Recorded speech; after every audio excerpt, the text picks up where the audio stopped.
de acordo com a letra D do inciso 1 do artigo 46 da Lei nº 9.610, de 19 de fevereiro de 1998. Distribuição gratuita. Proibida a venda e comercialização. Prezados, alguns dos nossos audiolivros podem constar falhas no final das faixas de áudio. Infelizmente, é irreversível, pois os mesmos foram gravados em fitas cassetes. Agradecemos a sua compreensão. Seja muito bem-vindo ao canal da Biblioteca Braille do Estado do Amazonas.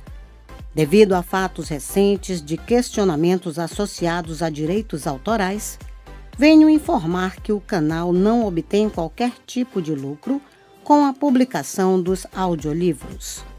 Levamos a acessibilidade para as pessoas com deficiência visual. Caso você seja autor ou proprietário dos direitos autorais de algum audiolivro publicado aqui no canal, peço que faça contato via e-mail ou através dos comentários, que se assim for determinado, o audiolivro será retirado do ar. Relembrando, não queremos e não obtemos nenhum tipo de lucro com as visualizações. Nosso objetivo é levar a acessibilidade para as pessoas com deficiência visual. Agradecemos pela sua atenção. Livro postado por Maria Rita. Se você gostou, deixe seu like e se inscreva no nosso canal.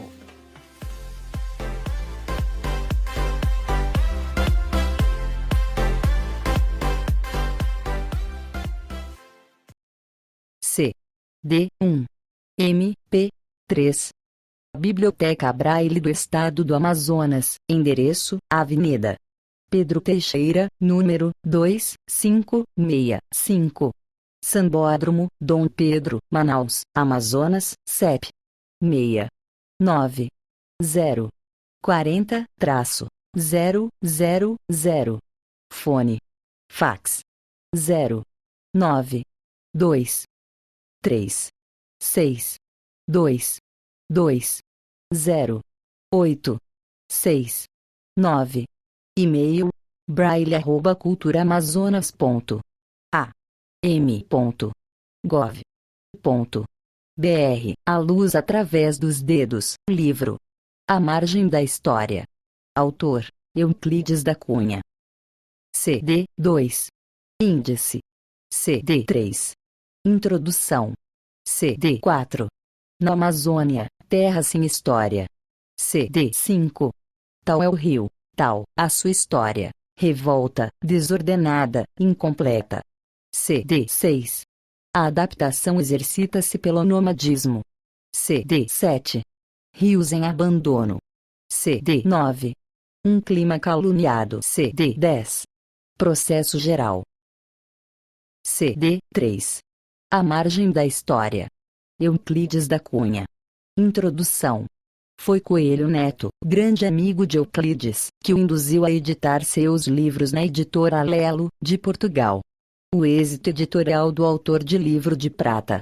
Abre parêntese. Pelo assunto e pelo estilo. Fecha parêntese. O animou a aconselhar seu colega da academia à prestigiosa Casa do Porto. A morte inesperada de Euclides, porém, as naturais dificuldades para os necessários contactos com editores e a falta de afinidade dos portugueses com a temática euclidiana, fizeram com que as seguintes edições de Contrastes e Confrontos e A Margem da História se pacassem cada vez mais e não tivessem a indispensável assistência direta do autor, ou de revisores afetos à matéria. A Margem da História. Abre parêntese. Obra póstuma que só sai um mês após a morte do escritor. Fecha parêntese. Vem em sua primeira edição. Provavelmente pela falta de uma revisão final de Euclides, eivada de erros e descuidos. Graças ao zelo de seus editores, as edições seguintes se apresentam mais corretas e melhor revistas. Sendo crescente entre nós o interesse pela obra euclidiana e dada a importância dos livros para a perfeita compreensão da problemática do autor, impunha-se fossem eles editados entre nós, na nossa ortografia e sob nosso cuidados revisórios.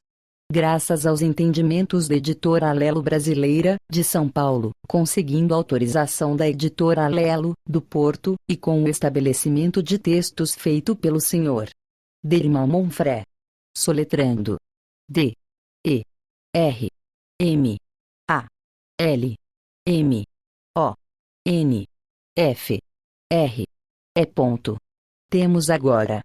Abre parêntese. Como iniciativa da Editora Nacional em comemoração ao Ano Euclidiano. Fecha parêntese. Os 2 livros editados no Brasil. A Margem da História compõe-se de 4 partes.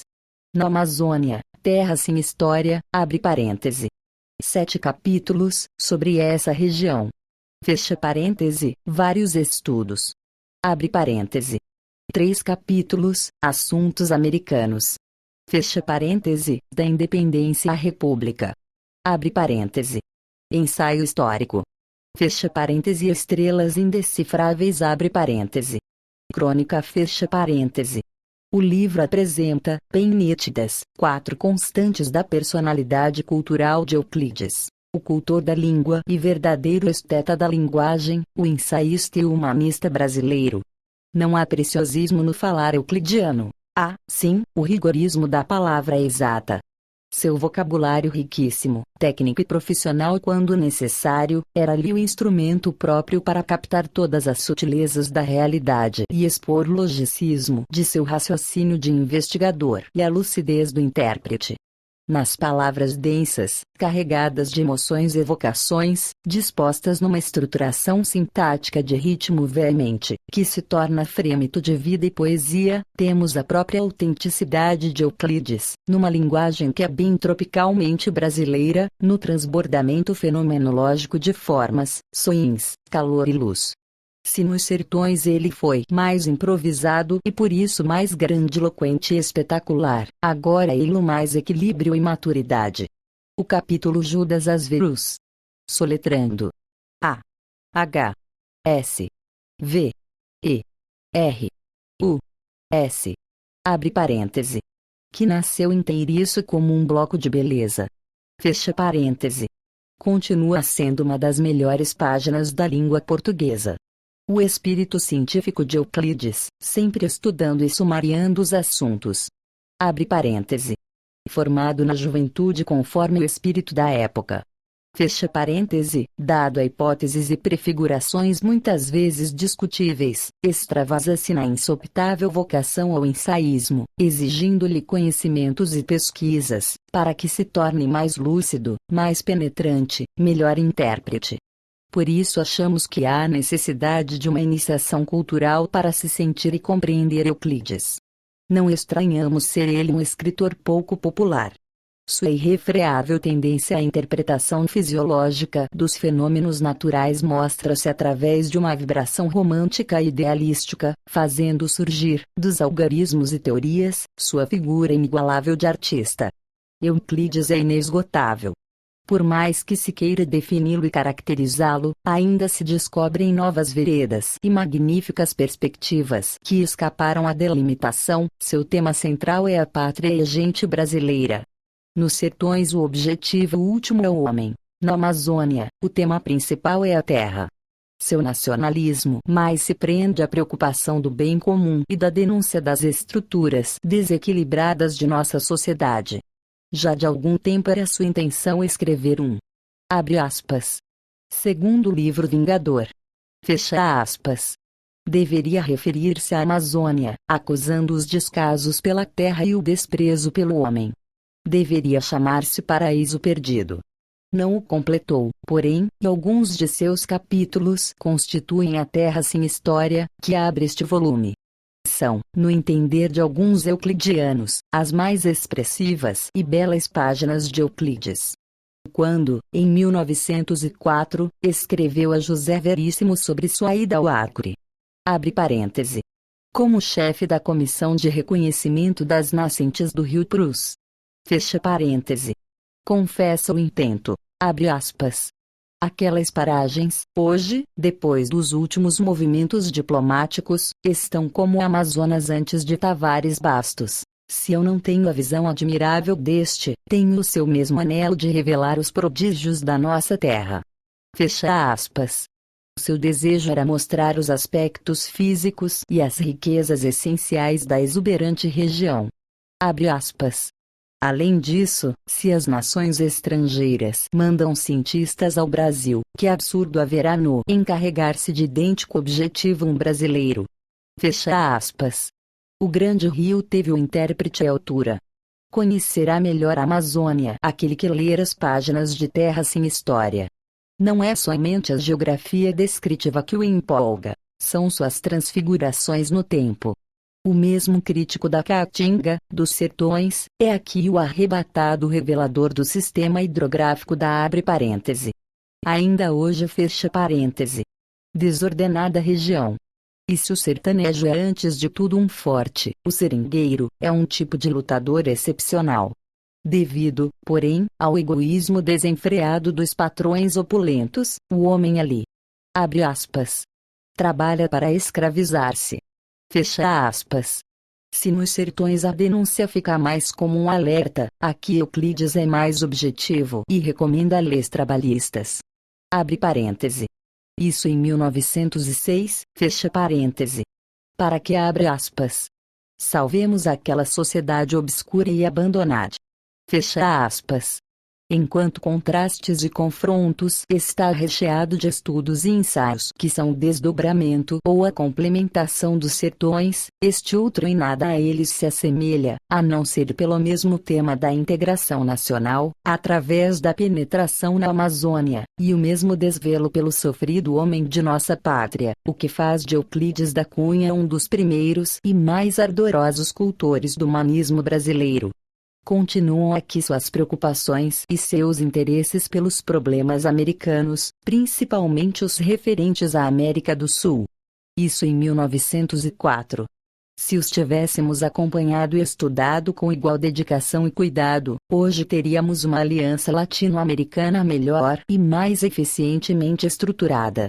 E, consequentemente, uma vida econômica e social mais condizente com nossas possibilidades e riquezas.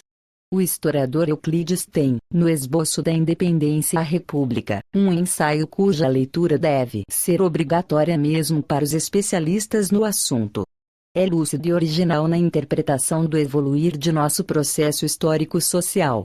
O livro termina com um capítulo que parece chamar a atenção para os céus indecifráveis, assunto que hoje seria o ponto alto das pesquisas científicas, nas penetrações espaciais. É poesia, ciência e confissão do agnóstico diante do infinito desconhecido e sua ânsia de decifrá-lo. Os euclidianos brasileiros, exultantes, muito têm a agradecer à Lelo brasileira Écia pelo retorno destes dois filhos pródigos, Oswaldo Galotti. Soletrando. O-S. W. A. L. D.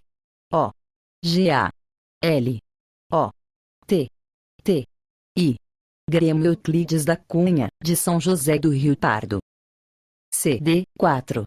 Na Amazônia, Terra Sem História. Impressões gerais.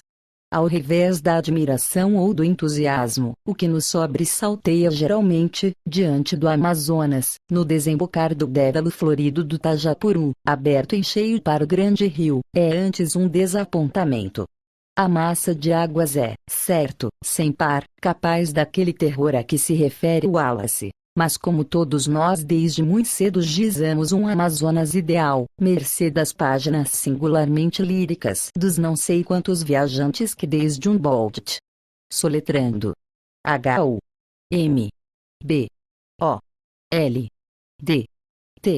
até hoje contemplaram a Ileia prodigiosa, com um espanto quase religioso, sucede um caso vulgar de psicologia. Ao defrontarmos o Amazonas real, vemo-lo inferior à imagem subjetiva há longo tempo prefigurada.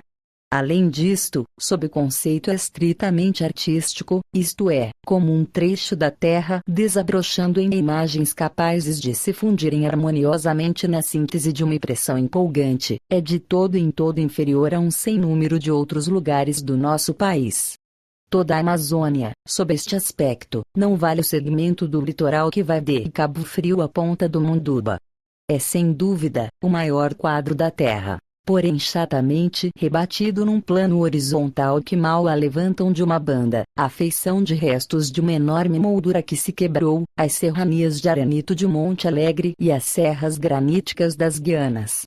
E como lhe falta linha vertical, pré-excelente na movimentação da paisagem, em poucas horas o observador cede às fadigas de monotonia inaturável e sente que o seu olhar, inexplicavelmente, se abrevia nos sem fins daqueles horizontes vazios e indefinidos como o dos mares. A impressão dominante que tive, e talvez correspondente a uma verdade positiva, é esta: o homem, ali, é ainda um intruso impertinente.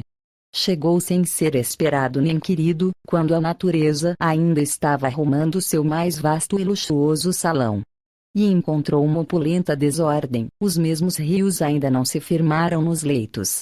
Parecem tatear uma situação de equilíbrio derivando, divagantes, em meandros instáveis, contorcidos sem, abre aspas, sacados, fecha aspas, cujos istmos a revezes se rompem e se soldam numa desesperadora formação de ilhas e de lagos de 6 meses, e até criando formas topográficas novas em que estes dois aspectos se confundem, ou expandindo-se em, abre aspas, furos, fecha aspas, que se anastomosam, reticulados e de todo incaracterísticos, sem que se saiba se tudo aquilo é bem uma bacia fluvial ou um mar profusamente retalhado de estreitos. Depois de uma única enchente se desmancham os trabalhos de um hidrógrafo. A flora ostenta a mesma e perfeita grandeza. Nos meios-dias silenciosos, porque as noites são fantasticamente ruidosas, quem segue pela mata, vai com a vista embotada no verde negro das folhas. E ao deparar, de instante em instante, os fetos arborescentes emparelhando na altura com as palmeiras, e as árvores de troncos retilíneos e paupérrimos de flores, tem a sensação angustiosa de um recuo às mais remotas idades, como se rompesse os recessos de uma daquelas mudas florestas carboníferas desvendadas pela visão retrospectiva dos geólogos. Completa-a, ainda sob esta forma antiga, a fauna singular e monstruosa, onde imperam, pela corpulência, os anfíbios, o que é ainda uma impressão paleozoica. E quem segue pelos longos rios, não raro encontra as formas animais que existem, imperfeitamente, como tipos abstratos ou simples elos da escala evolutiva. A. Abre aspas. Cigana. Fecha aspas. Desprezível, por exemplo, que se empoleira nos galhos flexíveis das oiranas, trazendo ainda na asa de voo curto a garra do réptil, destarte a natureza portentosa, mas incompleta. É uma construção estupenda que falta toda a decoração interior. Compreende-se bem isto. A Amazônia é talvez a terra mais nova do mundo, consoante as conhecidas induções de Wallace. Soletrando. W. A. L. L. A. C. E. E Frederico Art. Soletrando. H. A. R. T. T. Nasceu da última convulsão geogênica que sublevou os Andes, e mal ultimou o seu processo evolutivo com as várzeas quaternárias que se estão formando e lhe preponderam na topografia instável.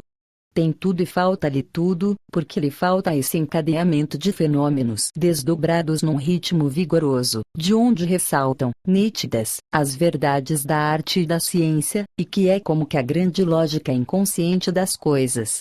Daí esta singularidade. É de toda a América a paragem mais perlustrada dos sábios e é a menos conhecida. De Humboldt. Soletrando. H. U. M. B. O. L. D. T. Goeld. Soletrando G-O. E. L. D. I. Do alvorar do século passado aos novos dias, perquirem-na, ansiosos, todos os eleitos. Pois bem, líder. Vereis que nenhum deixou a calha principal do grande vale. e que ali mesmo cada um se acolheu, deslumbrado, no recanto de uma especialidade. Wallace Mave. Soletrando. M. A. W. E. Edwards Durbigny, soletrando. E. D. W. A. D. S. D. O. B. I. G. N. Y. Martius, soletrando. M. A. R. T. I. U. S. Bates, Agassiz, soletrando. A. G. A. S. S. I. Z. Para citar os que me acodem na primeira linha, reduziram-se a geniais escrevedores de monografias. A literatura científica amazônica, amplíssima, reflete bem a fisiografia amazônica. É surpreendente, preciosíssima, desconexa. Quem quer que se abalance a deleitá-la, ficará, ao cabo desse esforço, bem pouco além do limiar de um mundo maravilhoso. Há uma frase do professor Frederico Art que delata bem o delíquio dos mais robustos espíritos diante daquela enormidade. Ele estudava a geologia do Amazonas quando em dado momento se encontrou tão despendo das concisas fórmulas científicas e tão alcanforado no sonho, que teve de colher, de súbito, todas as velas à fantasia. Abre aspas. Não sou poeta. Falo a prosa da minha ciência. Revimons. Soletrando. R. E. V. E. N. N. O. S. Fecha aspas. Escreveu, e encarrilhou-se nas deduções rigorosas. Mas decorridas 2 páginas não se forrou a novos arrebatamentos e reincidiu no enlevo. É que o grande rio, malgrado a sua monotonia soberana, evoca em tanta maneira o maravilhoso, que empolga por igual um cronista ingênuo, o aventureiro romântico e o sábio precávido. As abre aspas. Amazonas. Fecha aspas. De Orilana, os titânicos corriqueires de Oguilaúme soletrando. G. U. I. L. L. A. U. M. E. De Lisle Amana del Dourado de Walter Halleig, soletrando. W. A. L. T. E. R. R. A. L. E. I. G. H. Formando no passado um tão deslumbrante ciclo quase mitológico, acolchetam-se em nossos dias as mais imaginosas hipóteses da ciência. Há uma hipertrofia de imaginação no ajustar-se ao desconforme da Terra, desequilibrando-se a mais sólida mentalidade que lhe balanceia a grandeza. Daí, no próprio terreno das indagações objetivas, as visões de Humboldt e a série de conjecturas em que se retravam, ou contrastam, todos os conceitos, desde a dinâmica de terremotos de Russell Wallace. Soletrando. R. U. S. S. E. L. L. W. A. L. L. A. C. E. Ao bíblico formidável das galerias pré-diluvianas de Agassiz. Parece que ali a imponência dos problemas implica o discurso vagaroso das análises. As induções avantajam-se demasiado os lances da fantasia. As verdades desfecham em hipérboles. E figura-se alguma vez em idealizar aferrado o que ressai nos elementos tangíveis da realidade surpreendedora, por maneira que o sonhador mais desensofrido se encontre bem na parceria dos sábios deslumbrados. Vai-se, por exemplo, com Fred Katzer. Soletrando. K. A. T. Z. E. R. A seriar, a excandir e a confrontar velhíssimos putrefatos ou gratuitos numa longa romaria ideal pelos mais remotos pontos nas mais remotas idades, largo tempo, a debater-se entre as classificações maciças, a enredar-se na trama das raízes gregas das nomenclaturas bravias, e de improviso, os dizeres da ciência desfecham num quase idealismo, as análises rematam nas prodígios. As vistas abreviadas nos microscópios desapertam-se no descortino de um passado muitas vezes milenário. E esboçados os contornos estupendos de uma geografia morta, alonga-se aos olhos a perspectiva indefinida daquele extinto Oceano Médio Devônico que afogava todo o Mato Grosso e a Bolívia, cobrindo quase toda a América Meridional e chorando no levante as antiquíssimas arribas de Goiás, últimos litorais do continente brasílico-etiópico que aterrava o Atlântico indo abranger a África. Segue-se com os naturalistas da Comissão Morgan, e a história geológica, a despeito de linhas mais seguras, não perde o traço grandioso, desenvolvendo-se às duas margens do largo canal terciário que por longo tempo separou os planaltos brasileiros e os das Guianas, até que o vagaroso sublevar dos Andes, no ocidente, cerrando-lhe um dos extremos, o transmudasse em golfo, em estuário, em rio. Ao cabo, ainda atendo-se aos fatos atuais da fisiografia amazônica, restam outros agentes ninho-perturbadores da fria serenidade das observações científicas. Basta mostrar-se de relance que, ainda nos casos mais simples, há no Amazonas um flagrante desvio do processo ordinário da evolução das formas topográficas. Em toda a parte a terra é um bloco onde se exercita a moldurarem dos agentes externos entre os quais os grandes rios se erigem como principais fatores, no lhe remodelarem os acidentes naturais, suavizando-lhes. Compensando a degradação das vertentes com o aldeamento dos vales, correndo montanhas edificando planuras, eles vão em geral entrelaçando as ações destrutivas e reconstrutoras, de modo que as paisagens, lento transfiguradas, reflitam os efeitos de uma estatuária portentosa. Assim o Ango, soletrando H-O-A-N-G-H-O, aumentou a China com um delta, que é uma província nova, e, ainda mais expressivo, o Mississippi, assombra o naturalista, com a expansão secular do aterro desmedido que em breve chegará às bordas da profundura. Onde se encaixa o Gulf Stream. Soletrando G. U. L. F. S. T. R. E. A. M. Nas suas águas barrentas andam os continentes dissolvidos. Mudam-se países. Constituem territórios.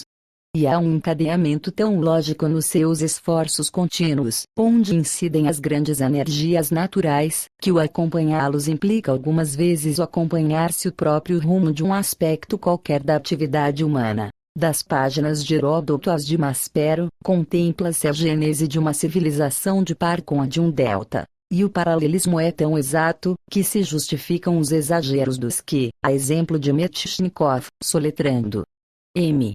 E. T. C. H. N. I. K. O. F. F. Vem nos grandes rios a causa preeminente do desenvolvimento das nações, ao passo que no Amazonas, o contrário. O que, nele se destaca é a função destruidora, exclusiva. A enorme caudal está destruindo a terra. O professor Art, impressionado ante as suas águas sempre barrentas, calculou que, abre aspas, se sobre uma linha férrea corresse dia e noite, sem parar, um trem contínuo carregado de tijuco e areias, esta enorme quantidade de materiais seria ainda menor do que a de fato é transportada pelas águas, fecha aspas. Mas toda esta massa de terras diluídas não se regenera. O maior dos rios não tem delta. A ilha de Marajó, constituída por uma flora seletiva, de vegetais afeitos ao meio matemático ou inconsistente da vasa, é uma miragem de território. Se a despissem, ficariam só as superfícies rasadas dos abre aspas. Mondongos. Fecha aspas. Empantanados, apagando-se no nivelamento das águas, ou, salteadamente, algumas pontas de fraqueados de arenito endurecido, esparsas, a esmo, na amplidão de uma baía. À luz das deduções rigorosas de Walter Bates, comprovando as conjecturas anteriores de Martins, o que ali está sob o disfarce das matas, é uma ruína. Restos desmantelados do continente, que outrora se estirava, unido, das costas de Belém às de Macapá, e que se tem de restaurar, hipoteticamente, em passado longínquo, para explicar-se a identidade das faunas terrestres, hoje separadas pelo rio, do norte do Brasil e das Guianas. O Amazonas, entretanto, poderia reconstruí-lo em pouco tempo, com só 3 milhões de metros cúbicos de sedimentos, que carrega em 24 horas. Mas dissipa-os. A sua corrente torcida, adensada nos últimos lances de seu itinerário de 6.000 milhas, com os desmontes dos litorais, que dia a dia se desbarrancam, fazendo recuar a costa que se desenrola desde o Peru ao Araguari, decanta-se toda no Atlântico. E os resíduos das ilhas demolidas, entre as quais a de Caviana que lhe foi antiga barragem e se bipartiu no correr de nossa vida histórica, vão cada vez mais delindo-se e desaparecendo, no permanente assalto daquelas correntezas poderosas. Destarte, desafoga-se mais e mais a desembocadura principal da grande artéria e acentua-se o seu desvio para o norte, com o abandono contínuo das paragens que lhe demoram a leste e sobre as quais ele passou outrora, deixando ainda, nas áreas recém-desvendadas dos brejos marajoaras, um atestado tangível daquele deslocamento lateral do leito, que tem dado aos geólogos inexpertos a ilusão de um levantamento ou de uma reconstrução da Terra, porque, na realidade, esta se reconstitui muito longe das nossas plagas. Neste ponto, o rio, que sobre todos desafia o nosso lirismo patriótico, é o menos brasileiro dos rios. É um estranho adversário, entregue dia e noite à faína de solapar a sua própria terra. Herbert Smith, iludido ante a poderosa massa de águas barrentas, que o vigente vê em pleno oceano antes de ver o Brasil, imaginou-lhe uma tarefa portentosa: a construção de um continente. Explicou: depondo-se aqueles sedimentos do fundo tranquilo do Atlântico, novas terras aflorariam nas vagas e ao cabo de um esforço milenário encher-se o golfo aberto, que cerqueia do Cabo Orange a ponta do golpe, dilatando-se desta sorte, consideravelmente, para nordeste, as terras paraenses.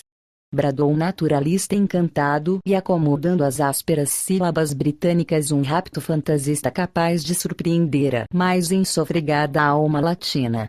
Esqueceu-lhe, porém, que aquele originalíssimo sistema hidrográfico não acaba com a Terra, ao transpor o Cabo Norte, senão que vai, sem margens, pelo mar dentro, em busca da corrente equatorial, onde aflui, entregando-lhe todo aquele plasma gerador de território. Os seus materiais, distribuídos pelo imenso rio plástico que se prolonga com o Gulf Stream. Soletrando G. U. L. F. S. T. R. E. A. M. Vão concentrando-se e surgindo a flux, espaçadamente, nas mais longínquas zonas, a partir das costas das Guianas, cujas lagunas, a começar no Amapá, a mais e mais se dessecam avançando em planuras de estepes pelo mar em fora, até aos litorais norte-americanos, da Geórgia e das Carolina, que se dilatam sem que lhes expliquem o crescer contínuo os breves cursos d'água das vertentes orientais dos Aleganis. Naqueles lugares, o brasileiro salta, é estrangeiro, e está pisando em terras brasileiras. Antolha-se-lhe um contrassenso pasmoso, a ficção de direito estabelecendo por vezes a extraterritorialidade, que é a pátria sem a terra, contrapõe-se uma ou outra, rudemente física, a terra sem a pátria. É o efeito maravilhoso de uma espécie de migração telúrica. A terra abandona o homem. Vai em busca de outras latitudes. E o Amazonas, nesse construir o seu verdadeiro delta em zonas tão remotas do outro hemisfério, traduz, de fato, a viagem incógnita de um território em marcha, mudando-se pelos tempos adiante, sem parar um segundo, e tornando cada vez menores, num desbastamento ininterrupto, as largas superfícies que atravessa. Não se lhe apontam formações duradouras, ou fixas. Por vezes, nas arqueaduras de seus canais remansam-se as águas, fazendo que se deponham os sedimentos conduzidos e as sementes que acarretam. Então as faculdades criadoras do rio despontam surpreendedoramente. O baixo prestes recém-formado e aflorando a superfície, delineia-se, em contornos indecisos, define-se logo, vivamente, dilata-se e ascende, bombeando levemente nas águas. e na ilha que se gera, crescendo e articulando-se a olhos vistos, a pontada de capuchos, que se alongam e se retorcem à superfície à maneira de tentáculos de um prodigioso organismo, desencadeia-se para logo a luta das espécies vegetais tão viva e tão dramática que nem lhe faltam no baralhamento dos colmos, das hastes ou das ramagens revoltas, estirando-se, enredando e confundindo-se, todos os movimentos convulsivos de uma enorme batalha sem ruídos, dos animais, que consolidam o tijuco inconsistente com a infibratura dos rizomas estirados, aos mangues, que os suplantam e repelem para as bordas, em violentos e tumultuários bracejou, aos javaris altaneiros, que por sua vez recalcam os últimos expelindo-os para as margens apalpadas, e senhoreando os tesos consistentes. Assim se erigiu recentemente a ilha de Cururu, com 2 quilômetros e suporte 2 de área, e se reconstrói em todas as que se observam acima dos canais de breves. Mas formam-se para se destruírem, ou deslocarem incessantemente. As ilhas trabalhadas pelas mesmas correntes que as geraram, desbarrancam-se a montante e restauram-se a jusante, e vão lento e lento derivando rio abaixo, ao modo de monstruosos pontões desmastreados, de longas proas abatidas e popas altas, a navegarem dia e noite com velocidade insensível. Por fim, desgastam-se e acabam. A de Urucurituba durou 10 anos. Abre parêntese. 1840 a 1850. Fecha parêntese. Mercê da superfície vastíssima. E apagou-se numa enchente, o mesmo fato, nas margens. Os litorais do Amazonas mal lhe definem a calha desmedida. São margens que evitam o rio. Ficam-lhe, normalmente, fora das águas, para além das vastas planuras salpintadas de, abre aspas, lagos de terra firme fecha aspas, que atenuam, feito compensadores, a violência das caudais, nas cheias. Aí, num cenário mais amplo, se desdobra por vezes a aparência de uma construção, em larga escala, de solo. O rio, multifloro nas grandes enchentes, vinga as ribanceiras e desafoga-se nos plainos desimpedidos. Desarraiga florestas inteiras, atulhando de troncos esgalhos as depressões numerosas da várzea, e nos remansos das planícies inundadas, decantam-se-lhe as águas carregadas de detritos, numa colmatagem plenamente generalizada. Baixam as águas e nota-se que o terreno cresceu, e alteia-se de cheia em cheia, aprumando-se-as. Abre aspas. Barreiras fecha aspas. Altas, secando os pantanais e abre aspas igapós. Fecha aspas, esboçando-se os abre aspas. Firmes. Fecha aspas. Ondeantes, para logo invadidos da flora triunfal, até que num só assalto, de enchente, todo esse delta lateral se bata. Numa só noite. Abre parêntese. 29 de julho de 1866. Fecha parêntese. Gás. Abre aspas. Terras caídas. Fecha aspas. Da margem esquerda do Amazonas desmoronaram numa linha contínua de 50 léguas. É o processo antigo, invariável, patenteando-se ainda no diminuto raio da nossa história. As ribanceiras a pique da antiga costa do Peru, onde apareceram aos condutícios de Orilana as Amazonas lendárias, reduzem-se hoje a um baixo degradado, visível apenas nas vazantes excessivas. A inconstância tumultuária do rio retrata-se a bem mais nas suas curvas infindáveis, desesperadoramente enleadas, recordando o roteiro indeciso de um caminhante perdido, a estar horizontes, volvendo-se a todos os rumos ou arrojando-se a aventura em repentinos atalhos. Assim ele se precipitou pela angostura fugente de obtidos num abandono completo do antigo leito, que ainda hoje se adivinha no enorme plaino matemático ganglionado de Lagoas, de Vila Franca. Ou vai, noutros pontos, em furos inopinados, a fluir nos seus grandes afluentes, tornando-se logicamente tributário dos próprios tributários. Sempre desordenado, e revolto, e vacilante, destruindo e construindo, reconstruindo e devastando, apagando numa hora o que erigiu em decênios, com a ânsia, com a tortura, com o exáspero de monstruoso artista incontentável a retocar, a refazer, a recomeçar perpetuamente um quadro indefinido. CD 5. Tal é o rio, tal a sua história, revolta, desordenada, incompleta. A Amazônia selvagem sempre teve o dom de impressionar a civilização distante. Desde os primeiros tempos da colônia, as mais imponentes expedições e solenes visitas pastorais arrumavam de preferência as suas plagas desconhecidas. Para lá os mais veneráveis bispos, os mais garbosos capitães generais, os mais lúcidos cientistas.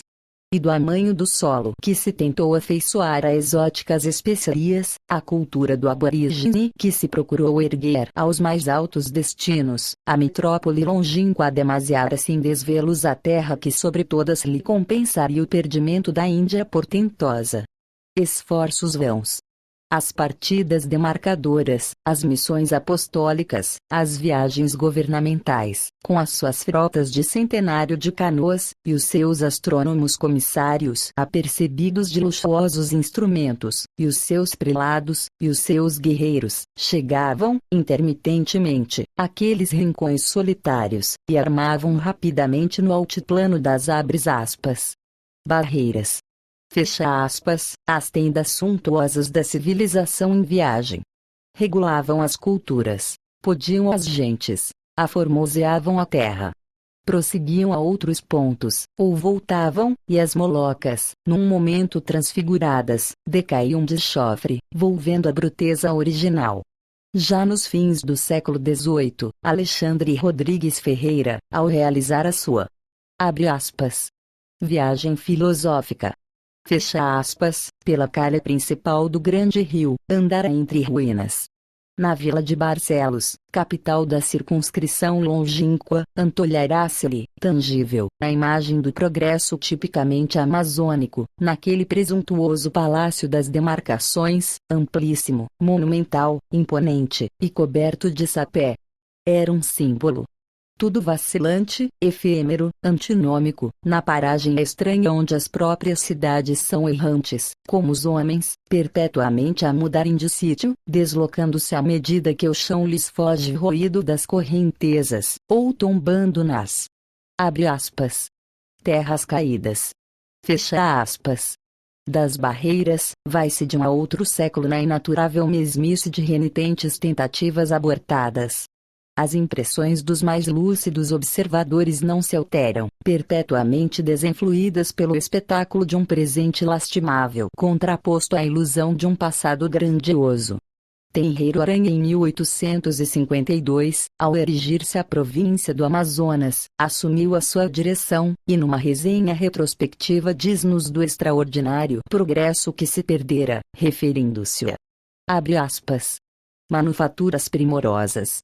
Fecha aspas, a uma indústria extinta em que, abre aspas, o algodão, o anil, a mandioca e o café tiveram cultura tal que dava para o consumo, sobrando para a exportação. E assim as fábricas de anil, as cordoarias de piaçaba, de fiação, tecidos e rede de algodão, de palhinha ou de penas, as telhas e alvenaria, as de construção civil e naval, com hábeis artistas, fazendo aparecer templos, palácios, ou possantes embarcações, fecha aspas.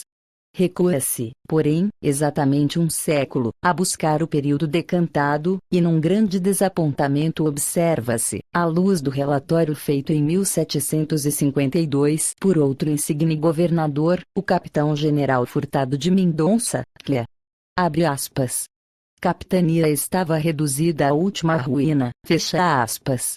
Assim se desconchavam os pareceres, agitando idênticos desânimos. Ou então se harmonizavam de modo impressionado no firmarem a mesma decadência das gentes singulares. Em 1762 o bispo do Grão-Pará, aquele extraordinário frei João de São José, seráfico voltairiano, que tinha no estilo os lampejos da pena de Antônio Vieira, depois de resenhar os homens e as coisas, abre aspas, assentando que a raiz dos vícios da terra é a preguiça. Fecha aspas, resumiu os traços característicos dos habitantes, deste modo desalentador. Abre aspas. Lascívia, bebedice e furto. Fecha aspas. Passam-se 100 anos justos. Procura-se saber se tudo aquilo melhorou. Abrem-se as páginas austeras de Russell Wallace, soletrando R U S S E L W L L A C E. E vê-se que alguma vez elas parecem traduzir, ao pé da letra, os dizeres do arguto beneditino, porque a sociedade indisciplinada passa diante das vistas surpreendidas do sábio, drinking. Soletrando D. R. I. N. K. I. N. G. Gambling Gandling, soletrando G. A. M. B. L. I. N. G. A. N. D. L. Y. I. N. G. Bebendo, dançando, zombando, na mesma dolorosíssima consciência da vida, assim, essa indiferença pecaminosa dos atributos superiores, esse sistemático renunciar de escrúpulos e esse coração leve para o erro, são seculares, e surgem de um doloroso tirocínio histórico, que vem da abre aspas. Casa do Parecia. Fecha aspas. Abre aspas. Barraca. Fecha aspas. Dos seringueiros. Compulsai os nossos velhos cronistas, com especialidade o imaginoso padre João Daniel, e avaliareis o travamento de motivos físicos e morais que há muito, ali, entebiam os caracteres. E lede Tenreiro Aranha, José Veríssimo, dezenas de outros. Nestes livros se espalham, fracionadas, todas as cenas de um dos maiores dramas da impiedade na história. Depois há o incoercível da fatalidade física. Aquela natureza soberana e brutal, em pleno expandir das suas energias, é uma adversária do homem.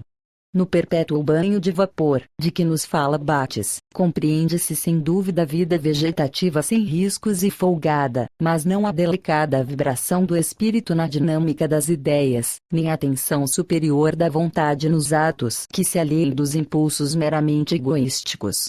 Não exagero. Um médico italiano, belíssimo talento, o Dr. Luigi Buscalione, que por ali andou há pouco tempo, caracterizou as duas primeiras fases da influência climatérica, sobre o forasteiro, a princípio sob a forma de uma superexcitação das funções psíquicas e sensuais, acompanhada, depois, de um lento enfraquecer-se de todas as faculdades, a começar pelas mais nobres, mas neste apelar para o clássico conceito da influência climática esqueceu-lhe, como a tantos outros, influxo porventura secundário, mas apreciável, da própria inconstância da base física onde se agita a sociedade. A volubilidade do rio contagia o homem.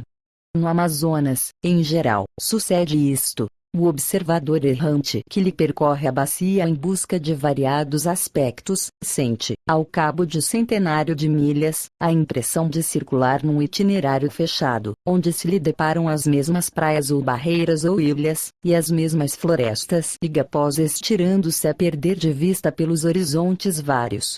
O observador imóvel que lhe estaciona às margens, sobressaltei, intermitentemente, diante de transfigurações inopinadas. Os cenários, invariáveis no espaço, transmudam-se no tempo.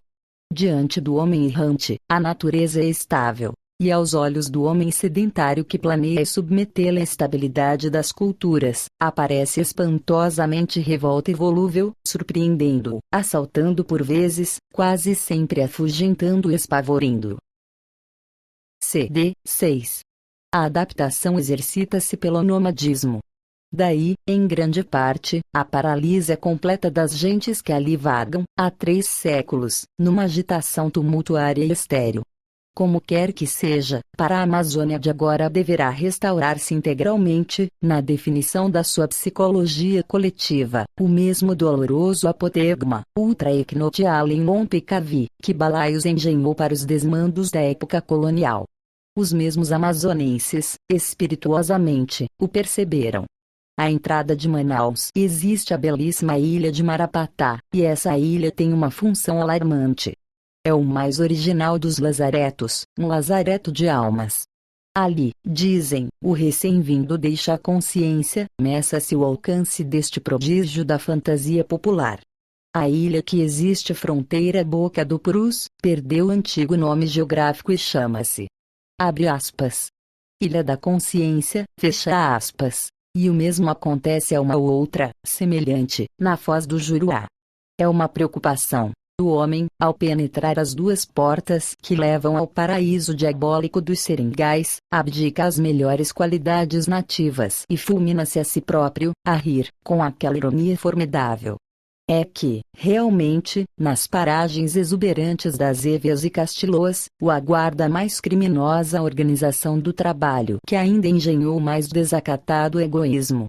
De feito, o seringueiro, e não designamos o patrão opulento, senão o freguês jungido à gleba das, abre aspas, estradas. Fecha aspas, o seringueiro realiza uma tremenda anomalia. É o homem que trabalha para escravizar-se. Demonstra-se esta enormidade precisando com alguns cifrões secamente positivos e seguros. Vede esta conta de venda de um homem. No próprio dia em que parte do Ceará, o seringueiro principia a dever. Deve a passagem de Proatel para abre parêntese. 35 mil réis fecha parêntese, e o dinheiro que recebeu para preparar-se abre parêntese. 150 mil réis. Fecha parêntese. Depois vem a importância do transporte, abres aspas. Gaiol. Fecha aspas. Qualquer de Belém ao barracão longínquo a que se destina, e que é, na média, de 150 mil réis. Aditem-se cerca de 800 mil réis. Para os seguintes utensílios invariáveis: um boião de furo, uma bacia, 1000 tigelinhas, uma machadinha de ferro, um machado, um terçado, um rifle abre parêntese. Carabina Winchester. Fecha parêntese, e 200 balas, 2 pratos, 2 colheres, 2 xícaras, 2 panelas, uma cafeteira, 2 carretéis de linha e um agulheiro. Nada mais. Aí temos o nosso homem no. Abre aspas. Barracão. Fecha aspas, senhorio, antes de seguir para a barraca, no centro, que o patrão lhe designará. Ainda é um abre aspas. Brado. Fecha aspas, isto é, ainda não aprendeu a abre aspas. Corte da madeira. Fecha aspas, e já deve 1.135.000 réis. Segue para o posto solitário encalçado de um comboio levando-lhe a bagagem e víveres, rigorosamente marcados, que lhe bastem para 3 meses. 3 paneiros de farinha de água, um saco de feijão, outro, pequeno, de sal, 20 quilos de arroz, 30 de charques, 21 de café, 30 de açúcar, 6 latas de banha, 8 libras de fumo e 20 gramas de quinino. Tudo isto lhe custa cerca de 750 mil réis. Ainda não deu um talho de machadinha, ainda é o abre aspas. Brado. Fecha aspas. Canestro, de quem chasqueia o abre aspas. Manso. Fecha aspas. Experimentado, e já tem o compromisso sério de 2.090.000 réis. Admitamos agora uma série de condições favoráveis, que jamais concorrem.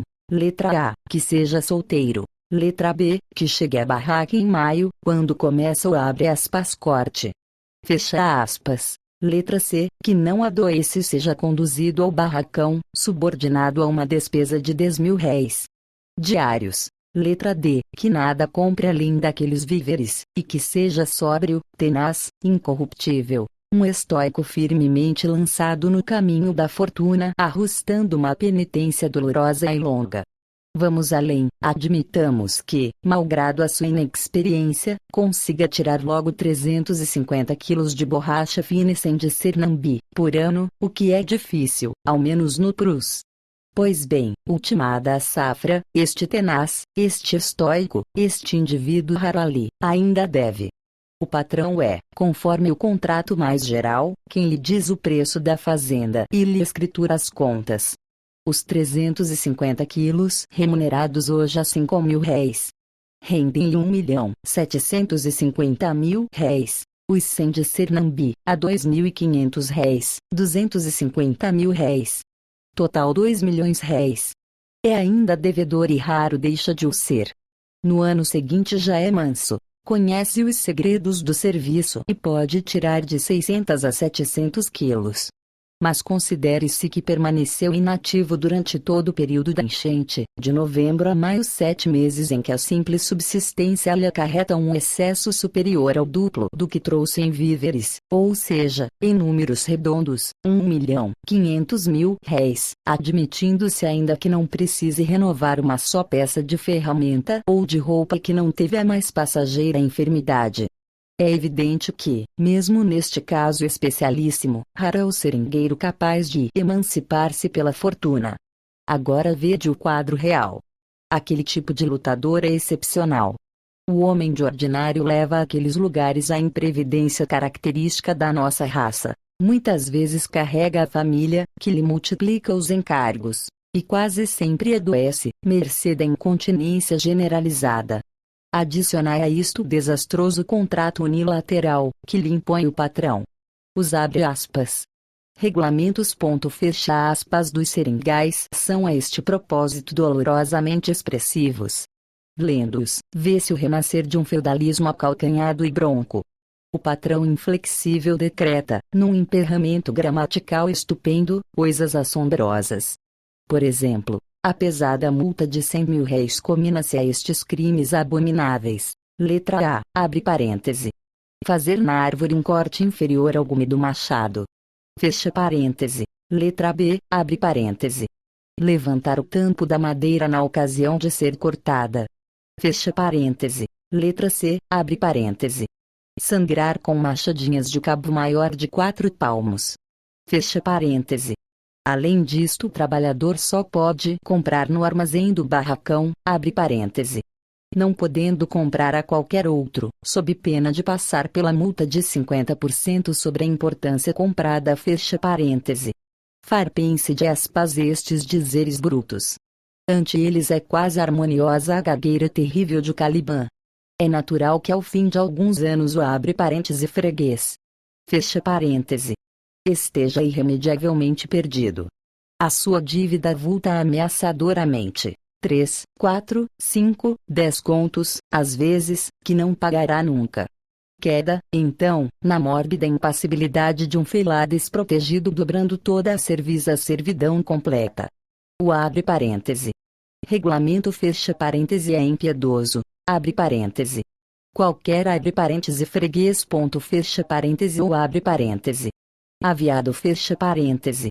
Não poderá retirar-se sem que lhe cuide todas as suas transações comerciais, fecha parêntese. Fugir. Nem cuidem tal. A terra ou desmarcado da distância a percorrer. Buscar outro barracão. Há entre os patrões acordo de não aceitarem, uns os empregados de outros, antes de saldadas as dívidas, e ainda há pouco tempo houve no Acre numerosa reunião para sistematizar-se essa aliança, criando-se pesadas multas aos patrões recalcitrantes. Agora, dizei-me, que resta, no fim de um quinquênio, do aventuroso sertanejo que demanda aquelas paragens, ferreteado da ânsia de riquezas. Não o ligam sequer à terra. Um artigo do famoso abre parêntese. Regulamento. Fecha parêntese. Torna o eterno hóspede dentro da própria casa. Citemo-lo com todo o brutesco de sua expressão imbecil e feroz. Abre aspas. Todas as benfeitorias que o liquidado tiver feito nesta propriedade perderá totalmente o direito uma vez que retire-se. Fecha aspas. Daí o quadro doloroso que patenteiam, de ordinário, as pequenas barracas. O viajante procura-as e mal descobre, entre as sororocas, a estreitíssima trilha que conduz à vivenda, meio afogada no mato. É que o morador não despende o mais ligeiro esforço em melhorar o sítio de onde pode ser expelido em 1 hora, sem direito à reclamação mais breve. Esta resenha comportaria alguns exemplos bem dolorosos. Fora inútil apontá-los. Dela ressalta impressionadoramente a urgência de medidas que salvem a sociedade obscura e abandonada, uma lei do trabalho que nobilite o esforço do homem, uma justiça austera que lhe cerceie os desmandos, e uma forma qualquer do homestiate. Soletrando H. O. M. E. S. T. E. A. D. Que o consorcie definitivamente a terra. CD 7. Rios em abandono. O geógrafo norte-americano Morris Davis revelou abre aspas ciclo vital fecha aspas dos rios. Era uma concepção revolucionária, e não houve cientista jungido à enfesada geografia descritiva, dominante ainda entre nós, que se não escandalizasse ante o conceito desassombrado do Yankee, soletrando V. A. N. K. E. E. Mas o antagonismo foi passageiro e frágil.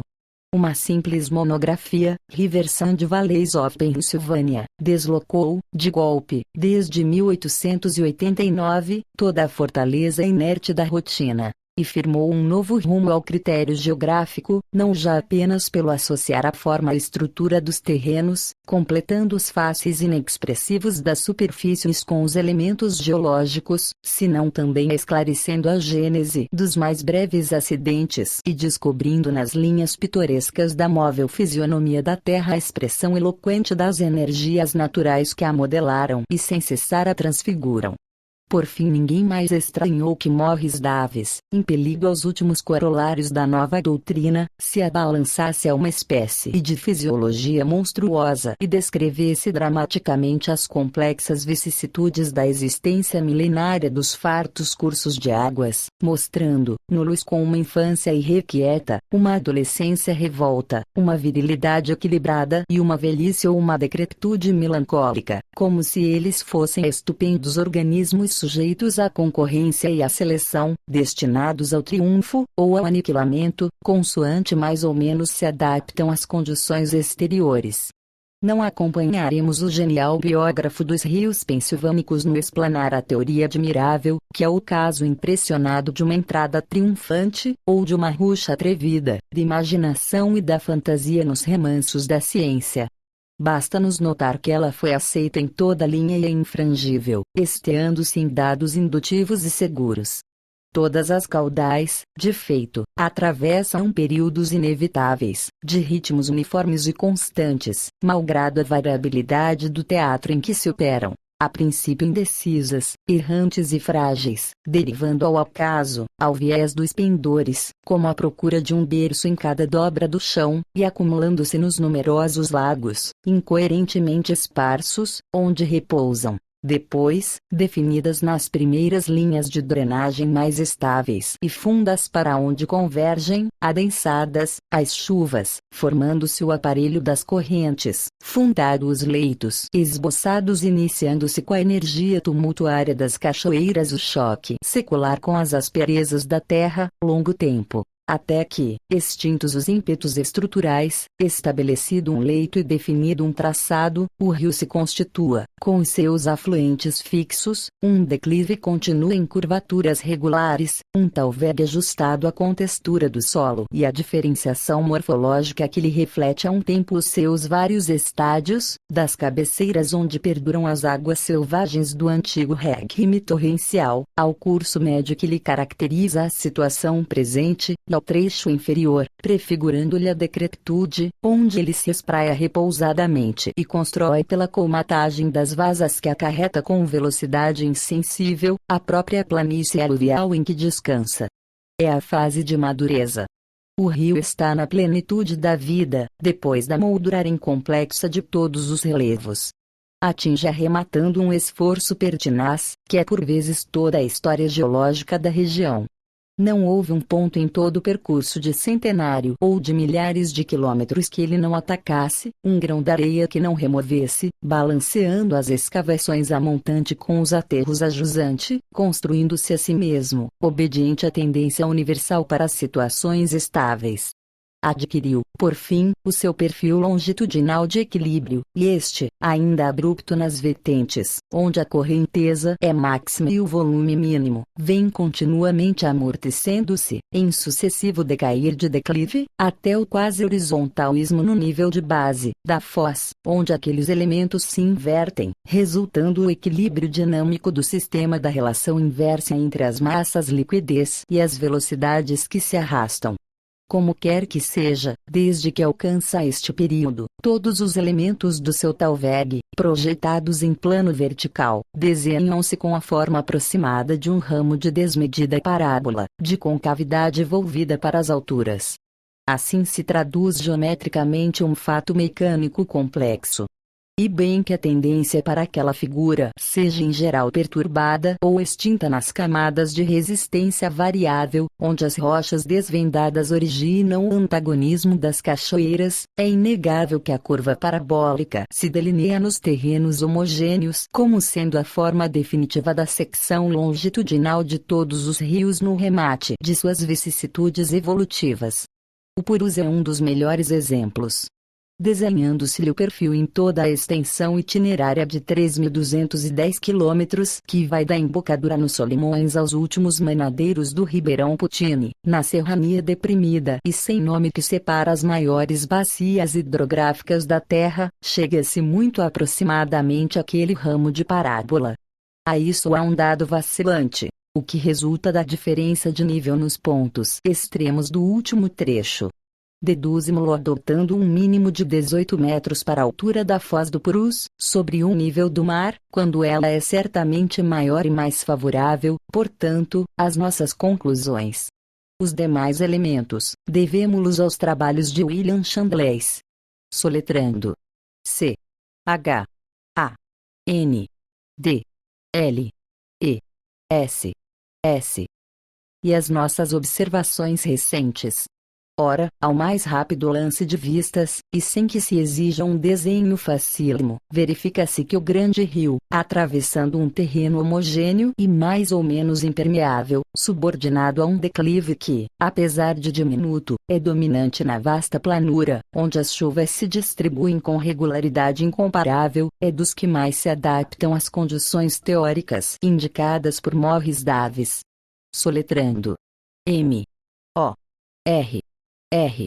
I. S. D. A. V. I. S. E no ultimar a sua evolução geológica retrata-se admiravelmente na parábola majestosa de que tratamos há pouco.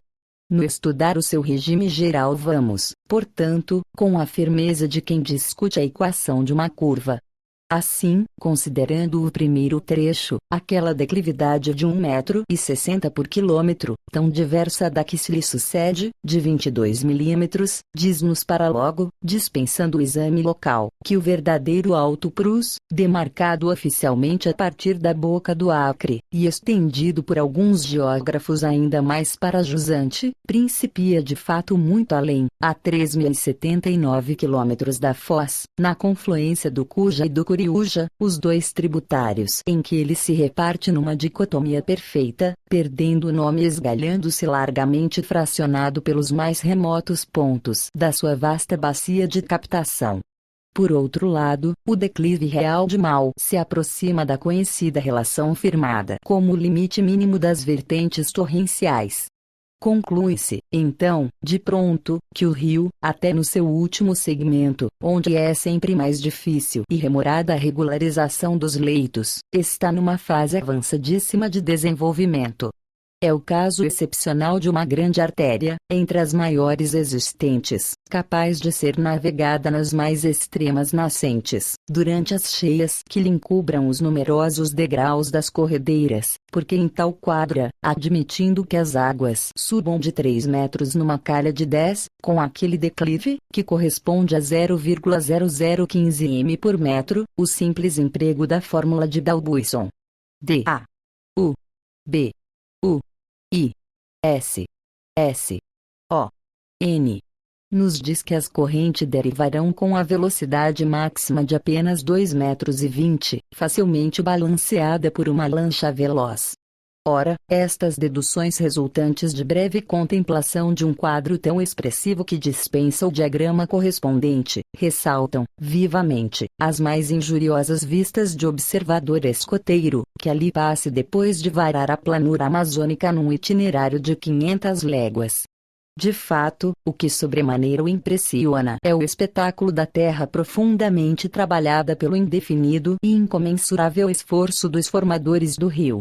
Chega, depois de trilhar o cânion coleante do Putini, ao sopé das últimas vertentes, defronta a clivos escarpa de uma corda insignificante de cerros deprimidos, vinga-lhe em 3 minutos a altura relativa de 60 metros escassos, e não acredita que esteja na fronteira hidrográfica mais extraordinária do globo, podendo ir de uma passada única do Vale do Amazonas ao Vale do Caiali, a altura em que se vê não lhe basta a desapertar os horizontes, ou a atalaia as distâncias. É inapreciável. Não abrangê-la com a escala mais favorável dos mapas. E sem dúvida jamais compreenderia tão indeciso de um aquário a tão opulentas artérias, se ao buscar aqueles rincões, varando, ao arrepio das Entaipavas, por dentro das calhas reprofundadas do Cujar, do Cavalijane e do Pucane, o observador se não habituasse a contemplar, longos dias, os mais enérgicos efeitos da dinâmica poderosa das águas que transmudaram a paragem outrora mais em relevo e dominante. Não lhe importa a inópia de conhecimentos paleontológicos ou a carência de fósseis norteadores. Está, evidentemente, sobre a ruinária de uma sublevação quase extinta, cujo sinclinal ele pôde reconstruir, prolongando as linhas dos estratos que afloram nos sulcos onde se encaixam aqueles últimos tributários, denunciando todos na tranquilidade relativa, quase remansados nos intervalos de suas corredeiras abre parêntese restos de velhíssimas catádupas destruídas. Fecha parêntese, a derradeira fase de uma luta em que o Purus, para alongar a sua seção de estabilidade, teve que derruir montanhas.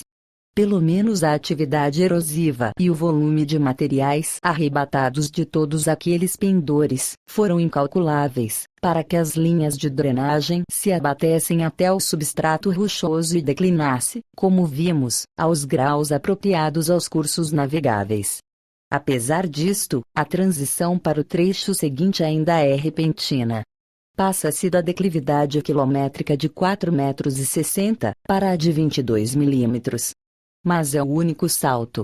Daí por diante, como revela o quadro anterior, até o último segmento extremado pela foz, onde para descer-se 1 metro se tem de caminhar 66,700, a atenuação dos declives prossegue com uma regularidade perfeita, incluindo purus entre as caudais de todo regularizadas, cujo abre aspas ciclo vital. Fecha aspas progressivo vai cercando. Não aprofunda mais o leito. Os próprios afloramentos de grés abre parêntese para Zandstein. Fecha parêntese, soletrando P. A. R. A. S. A. N. D. S. T. E. I. N. Aparecendo nas vazantes, dispersos entre o Intanaã e a embocadura do Acre, e dali para cima ainda mais raros até pouco além do Ieco, reforçam a afirmativa, bem que na aparência a invalidem. Restos de antigas corredeiras desmanteladas surgem como testemunhos das erosões primitivas e não provocam, em geral, o mínimo desnivelamento. O pequeno povoado da Cachoeira, que se erige defrontando um trecho tranquilo do rio, tem o mais impróprio dos nomes, expressivo apenas no recordar um acidente perdido em remoto passado geológico e do qual perduram apenas alguns blocos desordenadamente acumulados em minúsculos recifes, e breves. Abre aspas travessões fecha aspas.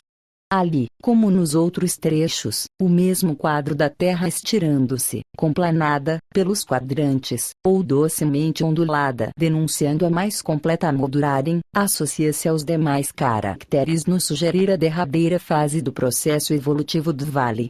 Um elemento apenas falta: a regularidade na sucessão das curvas de nível das vertentes imediatas às margens, que se fronteiam.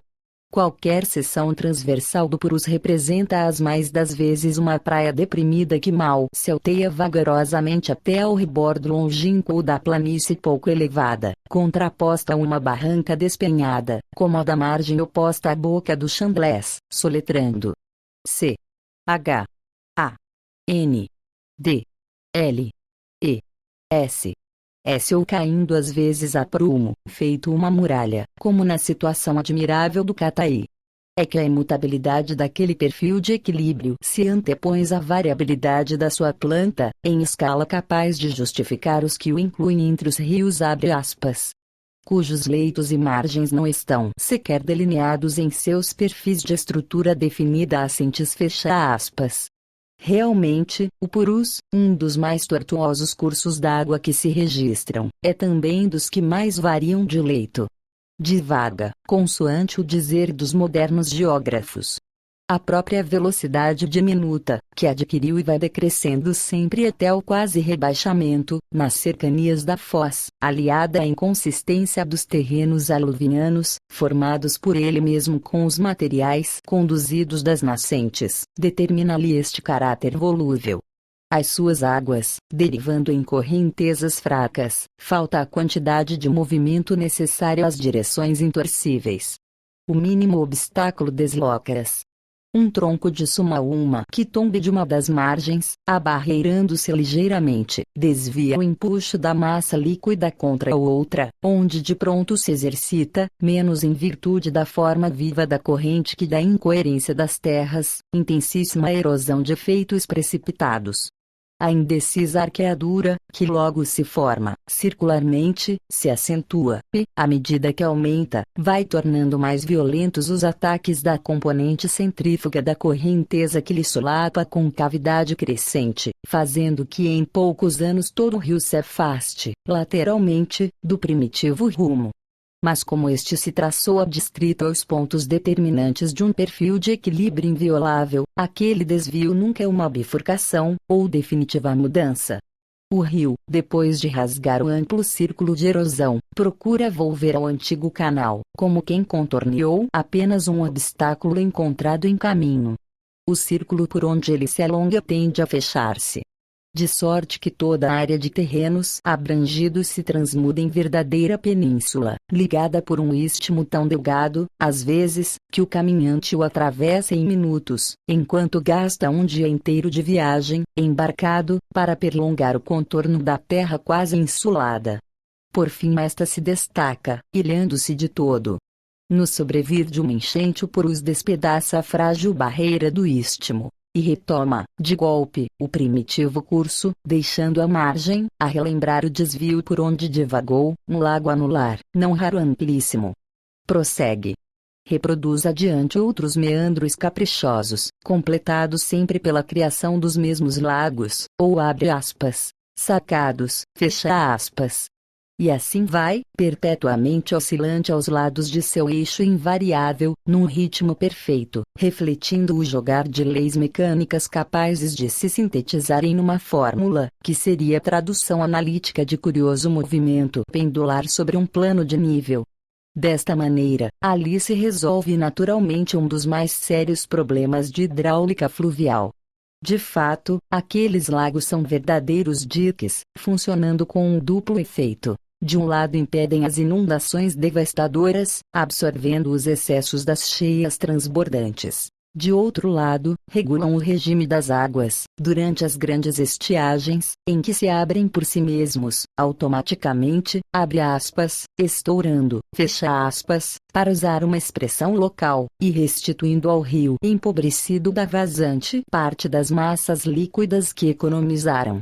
Não se calcula o valor destes trabalhos colossais da natureza. Revela, no-los bem um confronto expressivo.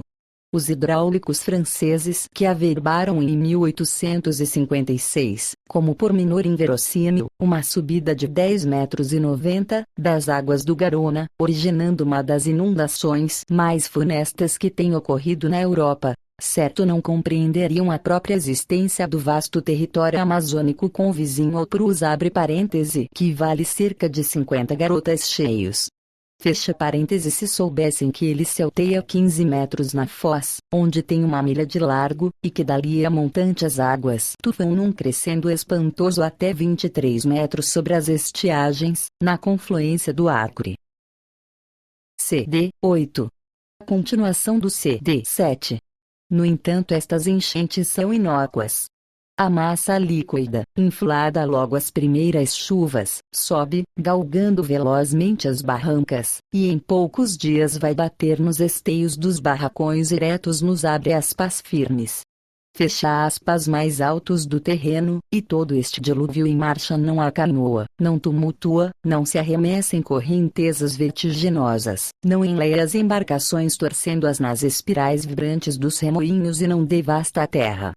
Difunde-se, Extingue-se silenciosamente, perde-se inofensivo naqueles milhares de válvulas de segurança, e espraiando-se, raso, pelo chão das matas, ou espalmando-se, desafogadamente, em desmarcadas superfícies onde repontam, salteadas, as últimas ramas floridas dos igapós afogados, vai, ao contrário, regenerando aquela mesma terra, e reconstruindo-a porque a torna de ano em ano mais elevada com a colmatagem perfeita de toda a vasa que acarreta. Assim, em toda aquela planura, o notável afluente amazônico, serpenteando nas inumeráveis sinuosas que lhe tornam as distâncias itinerárias duplas das geográficas, incluem-se entre os mais interessantes rios trabalhadores construindo os diques submersíveis que o aliviam nas enchentes, e lhe repontam, intermitentemente as duas bandas, ora próximos, ora afastados, salpintando todas as várzeas ribeirinhas, e avultando maiores e mais numerosos à medida que se desce, e se amortecem os declives, até a larga baixada centralizada em Canutama onde as grandes águas tranquilas derivam majestosamente, equilibradas, sulcando de meio a meio a vastidão de nível de um Mediterrâneo esparso. Mas esta formação de lagos ou reservatórios naturais, cuja função benéfica vimos de relance, acarreta inconvenientes de tal porte, que tornam, por vezes, em alguns pontos, quase impenetrável uma artéria fluvial que pelos elementos privilegiados de seu perfil concorre com as mais acessíveis à navegação regular. Realmente nesse afanoso derruir de barrancas, para torcer-se em seus incontáveis meandros, o Purus entope-se com as raízes e troncos das árvores que o marginam. Às vezes é um lanço unido, de quilômetros, de barreira. Que lhe cai de uma vez e de súbito em cima, atirando-lhe, desarraigada, sobre o leito, uma floresta inteira.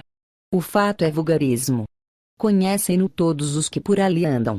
Não raro o viajante, à noite, desperta sacudido por uma vibração de terremoto, e aturde-se apavorado ouvindo logo após o fragor indescritível de miríades de frondes, de troncos, de galhos, batendo, rangendo, estalando e caindo todos a um tempo, num baque surdo e prolongado, lembrando o assalto fulminante de um cataclismo e um desabamento da terra. São, de fato, as terras caídas das quais resultam sempre duas sortes de obstáculos. De um lado o inextricável acervo de galhadas e troncos, que se entrecruzam à superfície d'água, ou irrompem em pontas ameaçadoras, do fundo. E de outro as massas argilosas, ou argiloarenosas que a corrente pouco veloz não dissolve, permitindo-lhes acumularem-se nas minúsculas ilhotas dos torrões, ou, mais prejudiciais, nos rasos bancos compactos dos salões, expropriando a passagem aos mais diminutos calados. Não precisamos insistir neste fato. A sua gravidade é intuitiva. E considerando-se que ele se reproduz em toda a extensão de 480 quilômetros, que vai da embocadura ao Iaco do Curiúja, onde se acumulam cada vez mais aqueles entraves, indefinidamente crescentes, chega-se a concluir que o Purus, depois de haver conseguido um dos mais regulares perfis de toda a hidrografia e de aparelhar-se com os melhores elementos predispostos a uma rara fixidez de regime, erigindo-se modelo admirável entre as caudais mais bem talhadas de a grande navegação, está, agora, a pouco e pouco perdendo a maior parte dos seus requisitos superiores, com o progredir de um atravancamento em larga escala, que o tornará mais tarde inteiramente impenetrável.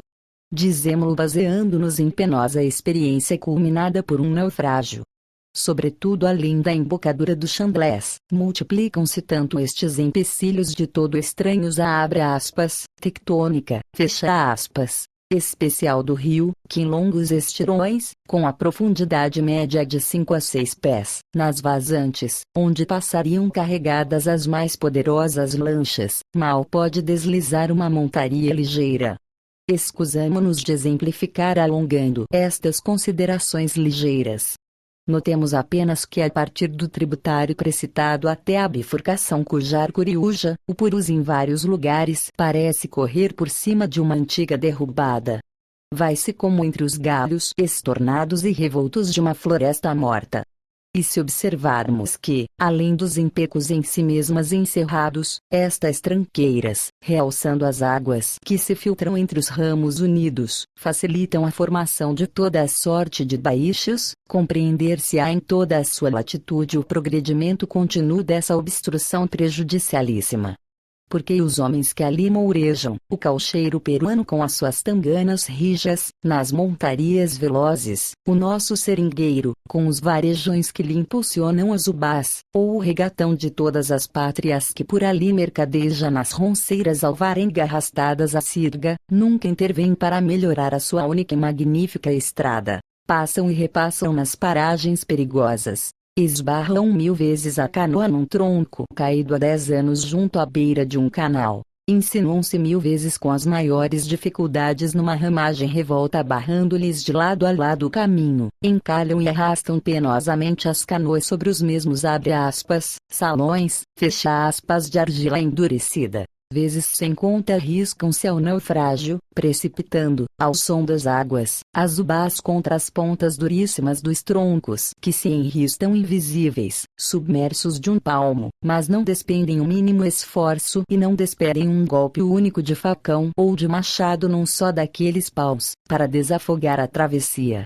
As lanchas, e até os vapores, que ali vão aparecendo mais a miúdo, à medida que avultam as safras dos 120 opulentos seringais que já se abriram acima da confluência do Ieco, viajam, invariavelmente, nas quadras favoráveis das cheias, quando aqueles entraves se afogam em alguns metros de fundo. Sobem, velozes, o rio. Descarregam, precipitadamente, em vários pontos as mercadorias consignadas. Carregam-se de borracha, e tornam logo, precipícios, águas abaixo, fugindo. Apesar disto, algumas não se forram a repentinas descidas de nível, prendendo-as. E lá se ficam, longos meses, esperando a outra enchente, ou o inesperado de um repiquei, propício, invernando paradoxalmente sob as soalheiras caniculares, nas mais curiosas situações. Ora em pleno rio, agarradas pelos centenários de braços das árvores secas, que as imobilizam, ora a meio da barranca, onde as surpreendeu a vazante, grosseiramente especadas, incumbistes, com as proas afocinhando, inclinadas, em riscos permanentes de queda. Ora no alto de uma barreira, como autênticos navios fantasmas, aparecendo, de improviso e surpreendedoramente, em plena entrada da mata majestosa. O contraste desta navegação com as admiráveis condições técnicas imanentes ao rio é flagrante. O Purus, e como ele todos os tributários meridionais do Amazonas, a parte madeira, está inteiramente abandonado. Entretanto o simples enunciado destes inconvenientes, evidentemente alheios às suas admiráveis condições estruturais, delata que a remoção deles, embora demorada, não demanda trabalhos excepcionais de engenharia e excepcionais dispêndios. O que resta fazer, ao homem, é rudimentar e simples. Os grandes, os sérios problemas de hidráulica fluvial que ali houve, resolveu-os o próprio rio, agindo no jogo harmonioso das forças naturais que o modelaram. E eles representam um trabalho incalculável. O Purus é uma das maiores dádivas entre tantas com que nos esmaga uma natureza escandalosamente perdulária. Vejamo-lo, de relance. Toda a hidráulica fluvial parece ter nascido entre os leitos do Garonne e do Loire, tais e tantos os monumentos que ali levantou a engenharia francesa. Nunca o homem arremeteu com tamanha pertinácia e o brilho com a brutalidade dos elementos. Os romanos transfigurando a Argélia e os holandeses construindo a Holanda, emparelham-se bem com os abnegados profissionais que durante um século, impassíveis ante sucessivos reveses, se devotaram à empresa exaustiva de paralisar torrentes, de atenuar inundações e de encadear avalanches, na dupla tentativa de facilitar a navegação e de proteger os territórios ribeirinhos. E todo esse magnífico esforço em que se imortalizaram Deschamps, soletrando D. E. C. H. A. M. P. S. Geulafoy soletrando D. I. E. U. L. A. F. O. Y. E Belgrande resultou em grande parte ou inútil ou contraproducente. Os primores da engenharia estragaram o Loire. Os diques submersíveis ou insubmersíveis destinados a salvarem as povoações, os canais de socorro que se lhes anexavam, as margens artificiais landeando em dezenas de quilômetros leito menor das caudais, os enroscamentos antepostos às erosões, as barragens antepostas às correntezas, tinham em geral a duração efêmera dos 6 meses da estiagem, tal inconstância irreparável daquelas artérias. Por fim engenharam-se estupendos reservatórios alcanforados nos Pirineus, escalonando-se por todos os pendores, para armazenar as inundações. E armazenavam catástrofes, rompendo-se lesos muros, de onde saltavam as ondas despenhadas varrendo povoados inteiros, mas ainda quando estas rupturas dos reservatórios compensadores não formassem os episódios mais dramáticos da história da engenharia, e eles pudessem erigir-se estáveis e sem riscos, nós, quaisquer que fossem os nossos esforços e os nossos dispêndios, jamais os construiríamos como nulos construiu o Purus. Considere-se, para isto, este exemplo.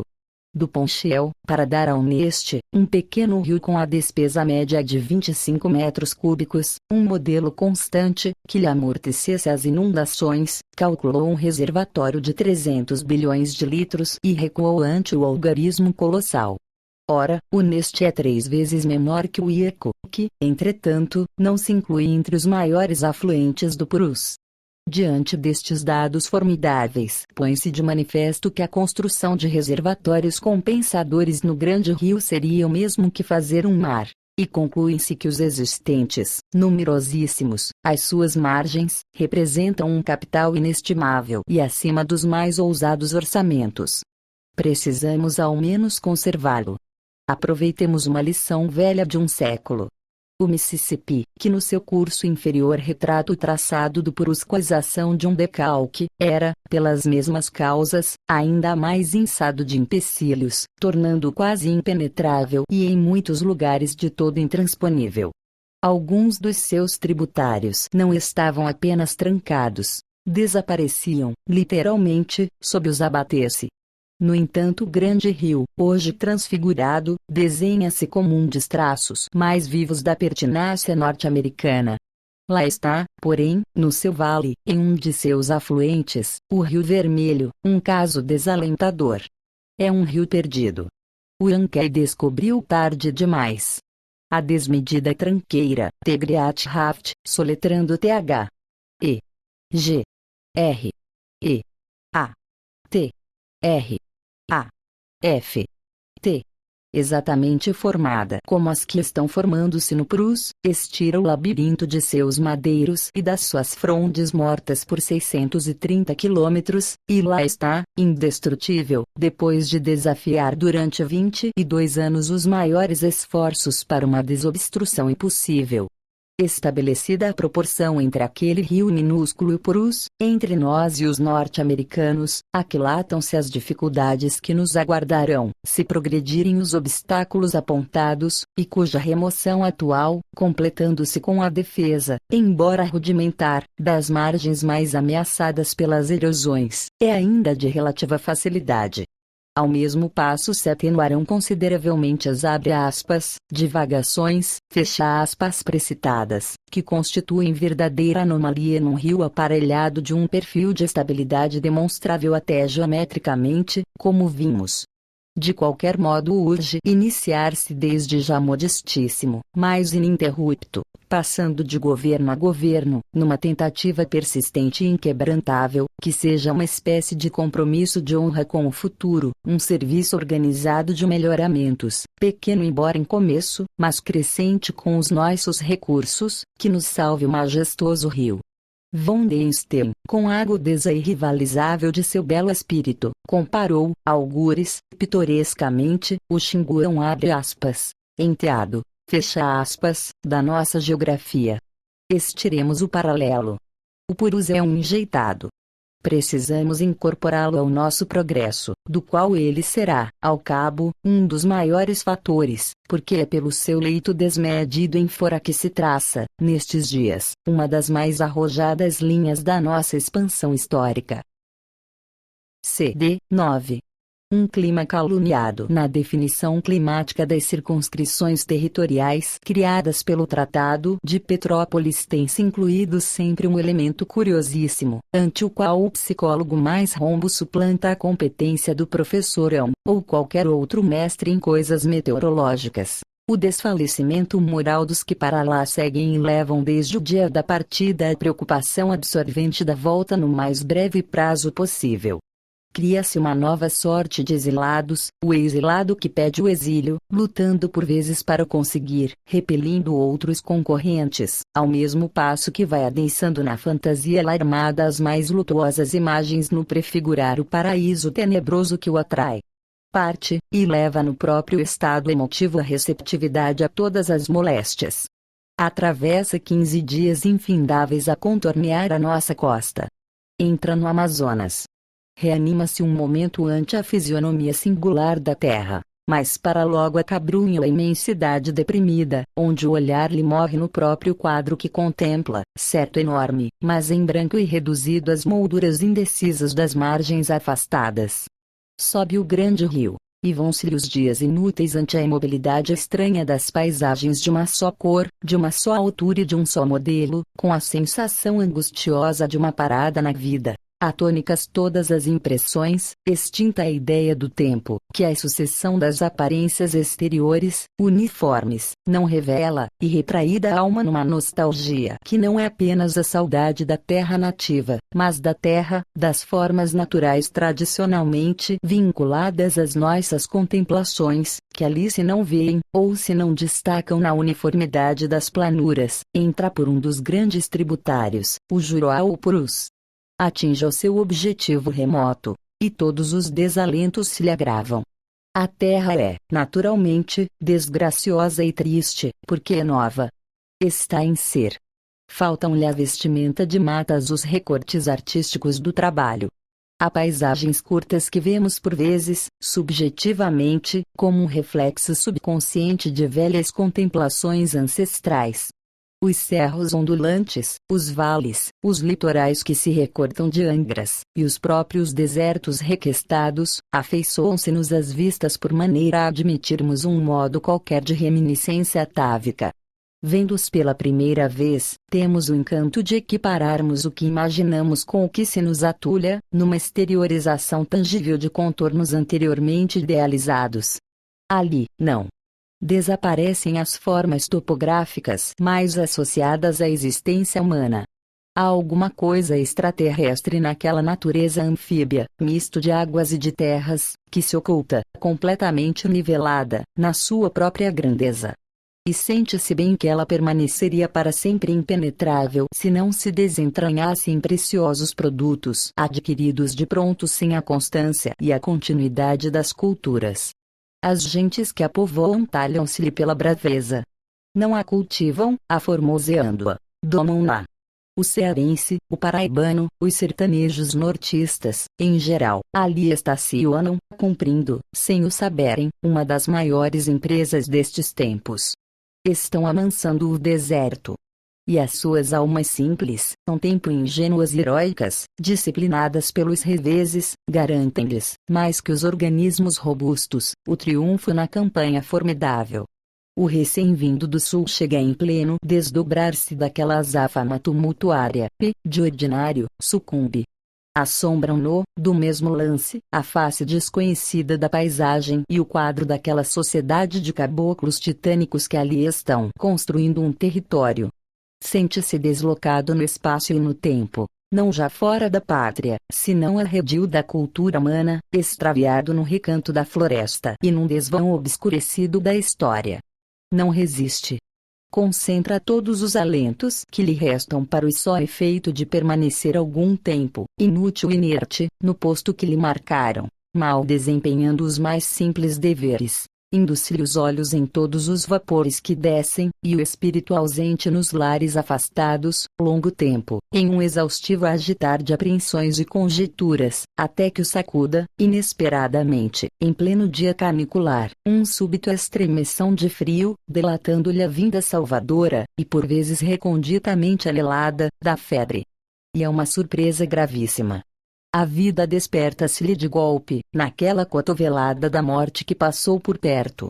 O impaludismo significa-lhe, antes de tudo, a carta de alforria de um atestado médico. É a volta. A volta sem temores, a fuga justificável, a deserção que se legaliza, e o medo sobredoirado de heroísmo, desafiando o espanto dos que lhe ouvem o romance alarmante das moléstias que devastam a paragem maldita. Porque é preciso conestar o recuo. Então cada igarapé sem nome é um Ganges pestilento e lúgubre, e os igapós, ou os lagos, espalmam-se nas várzeas empantanadas como lagunas pontinhas incontáveis. Traça-se um quadro nosológico arrepiador e trágico, num imaginoso fabular de agruras. E, dia a dia, a natureza caluniada pelo homem vai aparecendo naquelas bandas, ante as imaginações iludidas, como se lá se demarcasse a paragem clássica da miséria e da morte, o exagero e palmar. O Acre, ou, em geral, as planuras amazônicas cindidas a meio pelo longo sulco do Purus, têm talvez a letalidade vulgaríssima em todos os lugares recém-abertos ao povoamento, mas consideravelmente reduzida. Demonstra, no ligeiro confronto. As escolas de medicina colonial da Inglaterra e da França revelam-nos, pelos simples títulos, os resguardos com que se rodeia sempre o transplante dos povos para os novos habitats. Há esta linha de nobreza no moderno imperialismo expansionista capaz de absolver-lhe os máximos atentados. Os seus brilhantes generais transmudam-se em batedores anônimos dos médicos e dos engenheiros. As maiores batalhas fazem-se-lhe simples reconhecimento da campanha ulterior, contra o clima, e o domínio das raças incompetentes é o começo da redenção dos territórios, num giro magnífico que do Tonquim à Índia, ao Egito, à Tunísia, ao Sudão, à ilha de Cuba, e às Filipinas, vai generalizando em todos os meridianos a empresa maravilhosa do saneamento da terra e do homem. A tarefa é dúplice. Aos conquistadores tranquilos não lhes basta o perquirir as causas meteorológicas ou telúricas das moléstias imanentes aos trechos recém-conquistados, na escala indefinida que vai das anemias estivais às febres polimorfas. Resta-lhes o encargo maior de justapor os novos organismos aos novos meios, corrigindo-lhes os temperamentos, destruindo-lhes velhos hábitos incompatíveis, ou criando-lhes outros até se construir, por um processo a um tempo compensador e estimulante, o indivíduo inteiramente aclimado, tão outro por vezes nos seus caracteres físicos e psíquicos que é, verdadeiramente, um indígena artificial transfigurado pela higiene. Para isto o colono, ou o emigrante, torna-se em toda parte um pupilo do Estado. Todos os seus atos, desde o dia da partida, prefixo nas estações mais convenientes, aos últimos pormenores de alimentação, ou de vestir, predeterminam-se em regulamentos rigorosos. Dentro dos lineamentos largos das características fundamentais do clima quente para onde ele se desloca, urde-se a trama de uma higiene individual, onde se prevêem todas as necessidades, todos os acidentes e até os perigos da estabilidade orgânica inevitável à fase fisiológica da adaptação a um meio cósmico, cujo influxo deprimente sobre o europeu vai da musculatura, que se desfibra, à própria fortaleza de espírito, que se deprime. Assim as medidas profiláticas, que começam inspirando-se no estudo dos fatores físicos acabam, não raro, prolongando-se em belíssimo código de moral demonstrada. De permeio com os preceitos vulgares para o reagir contra a temperatura alta e a umidade excessiva que lhe abatem a tensão arterial e a atividade, lhe trancam as válvulas de segurança dos poros e lhe fatigam o coração e os nervos, criando-lhe, ao cabo, a iminência mórbida para os males que se desdobram do impaludismo que lhe solapa a vida, as dermatoses que lhe devastam a pele, despontam, mais eficazes e decisivos, os que o aparelham para reagir aos desânimos, a melancolia da existência monótona e primitiva. As amarguras crescentes da saudade, a irritabilidade provinda dos ares intensamente eletrizados e refulgentes, ao isolamento e, sobretudo, ao quebrantar-se da vontade numa decadência espiritual subitânea e profunda, que se afigura a moléstia unida de tais paragens, de onde as demais se derivam como exclusivos sintomas. Abra-se qualquer regulamento de higiene colonial. Ressaltam a mais breve leitura os esforços incomparáveis das modernas missões e o seu apostolado complexo que, ao revés das antigas, não visam arrebatar para a civilização a barbaria transfigurada, senão transplantar, integralmente, a própria civilização para o seio adverso e rude dos territórios bárbaros. Nas suas páginas, o que por vezes nos maravilha mãos do que os prodígios da previdência e do saber, desenvolvidos para afeiçoar o forasteiro ao meio, é o curso sobremaneira lento, se não o malogro dos mais pertinazes esforços. A França na Indochina, de clima quase temperado, despendeu 15 anos de trabalhos contínuos para que sobrestivesse a mortalidade. E, obedecendo aos pareceres dos seus melhores cientistas, renunciou, depois de longas tentativas, ao povoamento sistemático da África Equatorial. O mesmo sucede no geral das colônias inglesas, alemãs ou belgas. Adapte notar que a estadia regulamentar dos seus agentes oficiais tem o período máximo de 3 anos. A volta aos lares nativos é uma medida de segurança indispensável a restaurar-lhes os organismos combálidos. Deste modo, a despeito de tão grandes sacrifícios e dispêndios, e dos prodígios de engenharia sanitária que transformam a rudeza topográfica dos lugares novos, formando-se uma verdadeira geografia artística, o que neles se forma, por fim, são umas sociedades precárias de perpétuos convalescentes, jungidos a dietas inflexíveis e vivendo através das fórmulas inaturáveis dos receituários complexos. Ora, comparando-se estas colonizações adstritas às cláusulas de rigorosos estatutos, e de efeitos tão escassos, com o povoamento tumultuário, com a colonização à gandaia do Acre, de resultados surpreendentes, certo não se faz mistério registrar um só elemento para o acerto de que o regime da região malsinada não é apenas sobradamente superior ao da maioria dos trechos recém-abertos à expansão colonizadora, senão também ao da grande maioria dos países normalmente habitados.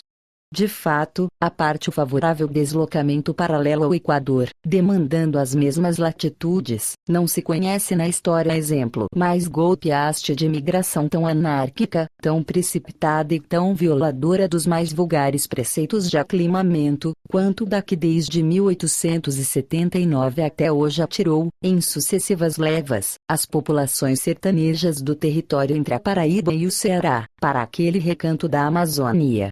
Acompanhando-a, mesmo de relance, põe-se de manifesto que lhe faltou desde o princípio, não só a marcha lenta e progressiva das migrações seguras, como os mais ordinários resguardos administrativos.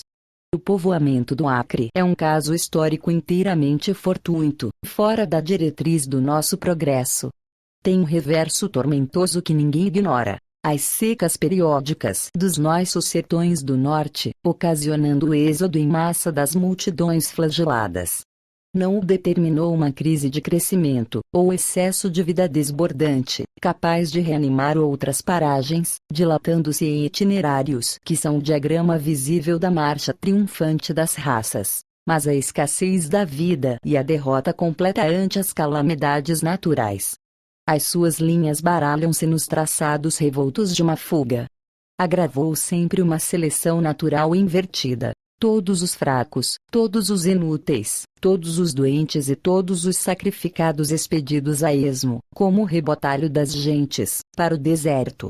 Quando as grandes secas de 1879 a 1880, 1889 a 1890, 1900 a 1901 flamejavam sobre os sertões adustos, e as cidades do litoral se enchiam em poucas semanas de uma população adventícia de famintos assombrosos, devorados das febres e das bexigas, a preocupação exclusiva dos poderes públicos consistia no libertá-las quanto antes daquelas invasões de bárbaros moribundos que infestavam o Brasil.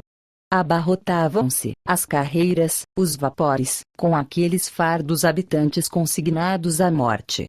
Mandavam-nos para a Amazônia, vastíssima, despovoada, quase ignota, o que equivalia a expatriá-los dentro da própria pátria.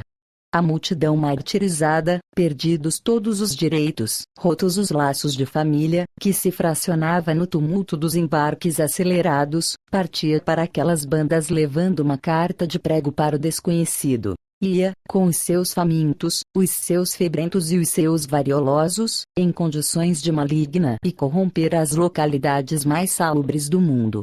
Mas feita a tarefa expurgatória, não se curava mais dela. Cessava a intervenção governamental. Nunca, até aos nossos dias, a acompanhou um só agente oficial, ou um médico. Os banidos levavam a missão dolorosíssima e única de desaparecerem, e não desapareceram. Ao contrário, em menos de 30 anos, o estado que era uma vaga expressão geográfica, um deserto empantanado, a estirar-se, sem lindes, para sudoeste, definiu-se de chofre, avantajando-se aos primeiros pontos do nosso desenvolvimento econômico. A sua capital, uma cidade de 10 anos sobre uma tapera de 2 séculos, transformou-se na metrópole da maior navegação fluvial da América do Sul. E naquele extremo sudoeste amazônico, quase misterioso, onde um homem admirável, William Chandless, soletrando W. L. L. I. A. M. C. H. A. N. D. L. E. S. S. Penetrara 3.200 quilômetros sem lhe encontrar o fim. 100.000 sertanejos, ou 100.000 ressuscitados, apareciam inesperadamente e repatriavam-se de um modo original heróico, dilatando a pátria até os terrenos novos que tinham desvendado. Abram-se os últimos relatórios das prefeituras do Acre. Nas suas páginas maravilha-nos mais do que as transformações sem par que ali se verificam, o absoluto abandono e o completo relaxo com que ainda se efetua o seu povoamento. Hoje, como há 30 anos, mesmo fora das aperturas e dos tumultos das secas, os imigrantes avançam sem o mínimo resguardo ou assistência oficial. No entanto, as populações transplantadas se fixam, vinculadas ao solo. O progresso demográfico é surpreendente, e das cabeceiras do Juruá à confluência do Abuna alonga-se, cada vez mais procurada, a terra da promissão do norte do Brasil. O paralelo é expressivo. Não se compreende a reputação de insalubridade de um tal clima. Evidentemente o que se realizou e se realiza ainda, embora em menor escala no Acre, foi a seleção telúrica, de que nos fala Kirchhoff, soletrando K. I. R. C. H. O. F. F. Uma sorte de magistratura natural, ou revista severa exercida pela natureza nos indivíduos que a procuram, para só conceder o direito da existência aos que se lhe afeiçoam. CD 10. Processo geral. Em todas as latitudes foi sempre gravíssima nos seus primórdios a afinidade eletiva entre a terra e o homem. Salvam-se os que melhor balanceiam os fatores do clima e os atributos pessoais. O aclimado surge de um binário de forças físicas e morais que vão, de um lado, dos elementos mais sensíveis, térmicos ou higrométricos, ou barométricos, às mais subjetivas impressões oriundas dos aspectos da paisagem, e de outro, da resistência vital da célula ou do tônus muscular, às energias mais complexas e refinadas do caráter. Durante os primeiros tempos, antes que a transmissão hereditária das qualidades de resistência, adquiridas, garanta a integridade individual com a própria adaptação da raça, a letalidade inevitável, e até necessária, apenas denuncia os efeitos de um processo seletivo. Toda a aclimação é desse modo um plebiscito permanente em que o estrangeiro se elege para a vida. Nos trópicos, é natural que o escrutínio biológico tenha um caráter gravíssimo. Não há fraudes que lhe minorem as exigências. Caem-lhe sob o exame incorruptível, por igual, o tuberculoso inapto à maior atividade respiratória nos ares adorentes, pobres de oxigênio, e o lascivo desmandado, o cardíaco sucumbido pela queda da tensão arterial, e o alcoólico candidato contumaz a todas as endemias, o enfático colhido de pronto pela anemia e o glutão, o notívago desfibrado nas vigílias, ou o indolente estagnado nas cestas enervantes, e o colérico, o neurastênico de nervos a vibrarem nos ares eletrizados, descompassadamente, sob o influxo misterioso dos firmamentos deslumbrantes, até aos paroxismos da demência tropical que o fulmina, de pancada, como uma espécie de insolação do espírito. A cada deslize fisiológico ou moral antepõe-se o coletivo da reação física. E chama-se insalubridade o que é um apuramento, a eliminação generalizada dos incompetentes. Ao cabo verifica-se algumas vezes que não é o clima que é mau, é o homem. Foi o que sucedeu em grande parte no Acre. As turmas povoadoras que para lá seguiram, sem o exame prévio dos que as formavam e nas mais deploráveis condições de transporte, deparavam, além de tudo isto, com um estado social que ainda mais lhes embravecia a instabilidade e a fraqueza. Aguardava-as e ainda as aguarda, bem que numa escala menor, a mais imperfeita organização do trabalho que ainda engenhou o egoísmo humano. Repitamos. O sertanejo emigrante realiza, ali, uma anomalia sobre a qual nunca é demasiado insistir. É o homem que trabalha para escravizar-se. Enquanto o colono italiano se desloca de Gênova à mais remota fazenda de S. Paulo, paternalmente assistido pelos nossos poderes públicos, o cearense efetua, à sua custa e de todo em todo desamparado, uma viagem mais difícil, em que os adiantamentos feitos pelos contratadores insaciáveis, inçados de parcelas fantásticas e de preços inauditos, o transformam as mais das vezes em devedor para sempre insolvente. A sua atividade, desde o primeiro golpe de machadinha, constringe-se para logo num círculo vicioso e inaturável. O debater-se exaustivo para saldar uma dívida que se avoluma, ameaçadoramente, acompanhando-lhe os esforços e as fadigas para saldá-la. E vê-se completamente só na faína dolorosa. A exploração da seringa, neste ponto pior que a do gaúcho, impõe o isolamento. Há um laivo siberiano naquele trabalho. Dostoiévski sombrearia suas páginas mais lúgubres com esta tortura, a do homem constrangido a calcar durante a vida inteira a mesma estrada, de que ele é o único transeunte, trilha obscurecida, estreitíssima e circulante, que o leva, intermitentemente e desesperadamente, ao mesmo ponto de partida. Nesta empresa de Sísifo, a rolar em vez de um bloco o seu próprio corpo, partindo, chegando e partindo, nas voltas constritoras de um círculo demoníaco, no seu eterno giro de encarcerado numa prisão sem muros, agravada por um ofício rudimentar que ele aprende em uma hora para exercê-lo toda a vida, automaticamente, por simples movimentos reflexos, se não o enrija uma sólida estrutura moral, vão-se-lhe, com a inteligência atrofiada, todas as esperanças, e as ilusões ingênuas, e a tonificante alacridade que o arrebataram aquele lance, a aventura, em busca da fortuna. Paralelamente, a decadência orgânica. A alimentação, que é a base mais firme da higiene tropical, não lhe fornece, durante largos anos, a mais rudimentar cultura. Constituem-se, ao revés de todos os preceitos, adstrita aos fornecimentos escassos de todas as conservas suspeitas e nocivas, com o derivativo aleatório das caçadas. Sobre tudo isto, o abandono. O seringueiro é, obrigatoriamente, profissionalmente, um solitário. Mesmo no Acre propriamente dito, onde a densidade maior das árvores de borracha permite a abertura de 16 estradas, numa légua quadrada, toda esta área é capaz de sustentar, de acordo com a unidade agrícola corrente, 50 famílias de pequenos lavradores, requer a atividade de 8 homens apenas, que lá se espalham e raramente se veem.